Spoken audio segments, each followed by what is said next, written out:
సాధారణంగా యువకులు ఎప్పుడు టైం దొరుకుతుందా, స్నేహితులతో సరదాగా గడుపుదామా అనే ఆలోచనలో ఉంటారు.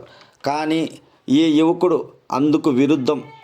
ఆయన ఆరాటను చూస్తే రాజకీయంగా ఎదగాలనే తపన బలంగా ఉంది.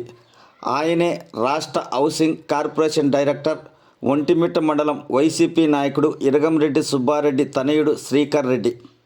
ఎన్నికల నేపథ్యంలో రాజంపేట ఎమ్మెల్యే అభ్యర్థి ఆకేపాటి అమర్నాథ్ రెడ్డి తనయుడు సాయి భరత్ రెడ్డి ఒంటిమిట్ట మండలంలో గత కొన్ని రోజులుగా విస్తృతంగా ఎన్నికల ప్రచారం నిర్వహిస్తున్నారు. సాయి భరత్ రెడ్డికి తోడుగా ఆయన వెంట ప్రతి గడప ఆయనతో పాటు తిరిగి ఎన్నికల ప్రచారం నిర్వహించి అందరి చూపు తన వైపు తిప్పుకున్నారు శ్రీకర్ రెడ్డి. ఎక్కడ అలుపు లేకుండా ఆయన తిరిగిన విధానం చూస్తే ఈ వయసులోనే రాజకీయ నాయకుని లక్షణాలు అవలంబించుకున్నాడు అనే మాట అనక తప్పదు.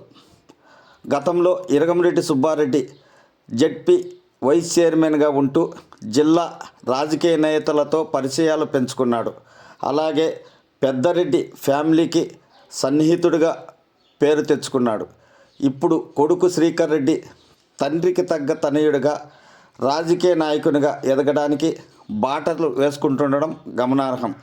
నాయకునికి ముఖ్యంగా ఉండాల్సిన లక్షణాలు ఓపిక, ఎదుట మనిషిని ఆకర్షించే తత్వం, నలుగురికి సహాయపడాలనే గుణం ముఖ్యం. అందుకు ఆ లక్షణాలు అవలంబించుకొని శ్రీకర్ రెడ్డి ముందుకు సాగుతాడని ఆశిద్దాం.